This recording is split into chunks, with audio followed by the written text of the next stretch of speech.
देसी हंगामा लाइव में आपका स्वागत है। चुनाव की डुगडुगी बज चुकी है।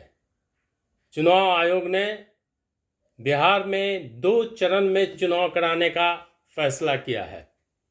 6 नवंबर और 11 नवंबर 2 दिन वोट डाले जाएंगे, 18 जिले में और 20 जिले में।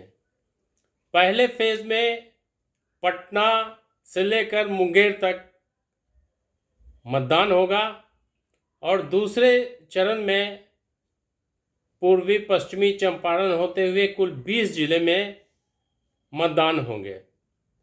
मतगणना 24 नवंबर को होगी और उस दिन ये पता चल जाएगा कि बिहार में नीतीश कुमार रहेंगे या उनकी जगह पर कोई दूसरा मुख्यमंत्री होगा।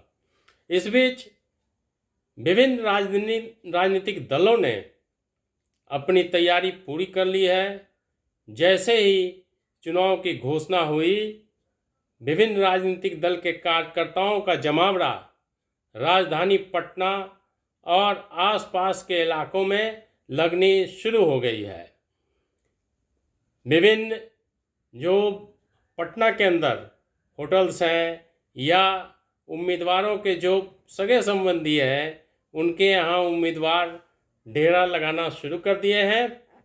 इस बीच जनसुराज, एनडीए और महागठबंधन के घटक दलों के नेता इस बात की ओर अपना निर्णय लेना शुरू कर दिए हैं कि कहां से किस उम्मीदवार को चुनाव लड़ाया जाए। इस बीच विभिन्न राजनीतिक दल के नेता और कार्यकर्ता अपने अपने जीत का दावा कर रहे हैं। जदयू और एनडीए के घटक दल जहां फिर से एनडीए की सरकार बनने की वकालत कर रही है, तो दूसरी ओर महागठबंधन के नेता नीतीश कुमार को पराजित करने और उनकी सरकार जाने का दावा कर रहे हैं। किन मुद्दों पर चुनाव होगा, इस पर भी मंत्रणा शुरू हो गई है।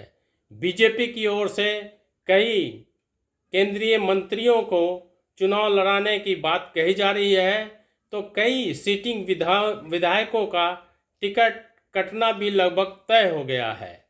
जनसुराज 9 तारीख को अपनी पहली सूची जारी करेगी। महागठबंधन की ओर से भी पहली सूची 10 तारीख के आसपास करने की बात कही जा रही है। अब देखना यह है कि ये चुनावी जो समर लगभग 1 महीने तक का होगा, इसमें किस राजनीतिक दल और किस गठबंधन की जीत होती है। दावे सबके अपने अपने हैं। एक सर्वे आया है जिसे अडानी की कंपनी ने की है।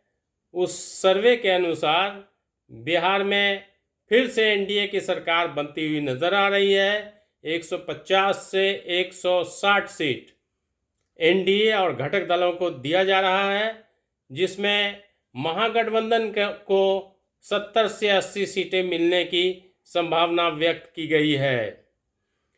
इन्हीं चंद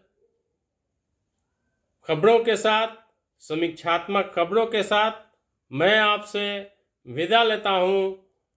कल फिर आपको राजनीतिक गतिविधियों के साथ से रूबरू कराने के लिए फिर उपस्थित होंगे। तब के लिए नमस्कार।